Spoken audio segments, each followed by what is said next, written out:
राधे कृष्ण दोस्तों। प्रेम मार्ग में आगे बढ़ने के लिए संतों शास्त्रों में कई बार वर्णन मिला है कि लोक वार्ता को छोड़ना अनिवार्य है।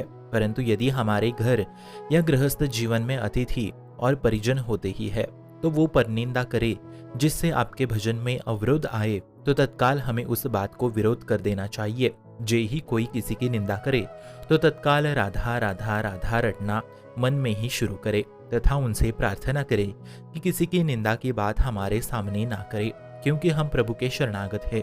आप हमारे जो भी रिश्तेदार हो, हम आपका तहे दिल से स्वागत करते हैं।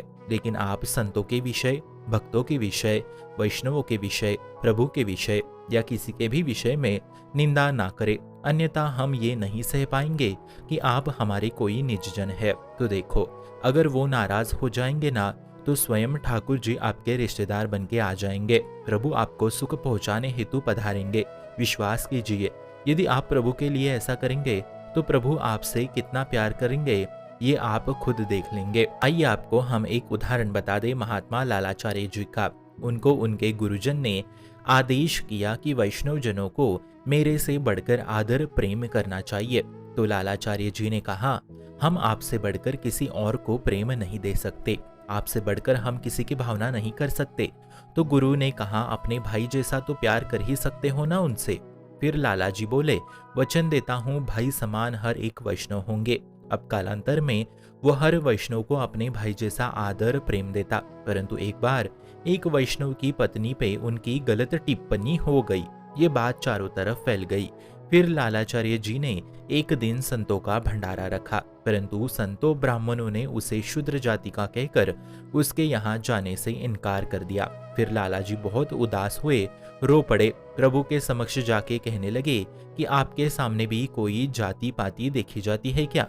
हमने वैष्णवों के आदर प्रेम के लिए वचन दिया था जो हमने पूर्ण किया, परंतु हमें नहीं पता कि वो पत्नी एक वैष्णव की है। पर फिर भी भाभी देवर में इतनी तो टिप्पणियां चलती है। फिर वो क्षमा याचना करने लगे प्रभु से। तब स्वयं ठाकुर जी बड़े संत के रूप में लाखों साधुओं को लेके उनके भंडारे में पधारे। फिर गांव के साधुजन पहचान गए कि अरे, ये तो साक्षात स्वयं ठाकुर जी है। परंतु उन्हें ठाकुर के दर्शन से वंचित रहना पड़ा मित्रों। इसलिए मित्रों, अगर हमारी पूरी निष्ठा है तो प्रभु आपके रिश्तेदार बनके स्वयं पधारेंगे। आप अपने रिश्तेदारों की चिंता ना करें। अब दूसरा उदाहरण देखो, नरसिंह मेहता जी का। उनके बेटे के ब्याह के लिए उनके पास ना धन था ना कोई व्यवस्था थी। उन्होंने कहा, हे नाथ, अब ये बेटा भी आपका और उसके शादी की जिम्मेदारी भी आपकी। फिर स्वयं प्रभु पगड़ी बांध के आए और सारी व्यवस्था कर दी। फिर ठाकुर जी ने स्वयं मेहता जी को न्योता देने गए कि अब सिर्फ ब्याह में तो आओ। परंतु मेहता जी बोले, मैं नहीं आऊंगा, मैं मेरे ठाकुर की सेवा में व्यस्त हूँ। ये है पूर्ण समर्पण कि हमारा सब आप देखो, क्योंकि अब हम आपकी चिंतन में मग्न है, आपकी सेवा में मग्न है। इसलिए अब मान लो कोई रिश्तेदार आया और वो वैष्णव निंदा कर रहा है तो तुरंत आपका भजन रुक जाएगा, क्योंकि जो निंदा करने वाले की दुर्गति होती है वही दुर्गति सुनने वाले की भी होती है। भक्तन निंदा अति बुरी, भूल करे जिनको काके सुकृत बहु जन्म के क्षण में डारे। इसलिए कहीं कोई निंदा हो रही हो तो सीधा वहां से उठ के चले जाओ या कान में उंगली डाल दो और राधा राधा उच्चारण करने लगो, ताकि अगला शब्द ना सुनाई दे।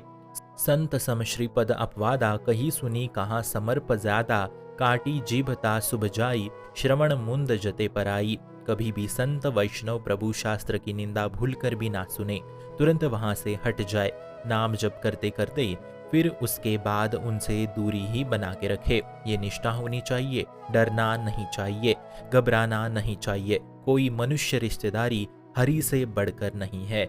ऐसी ही निष्ठा अंत तक बनाए रखे। शुभम भवतु कल्याणमोस्तु।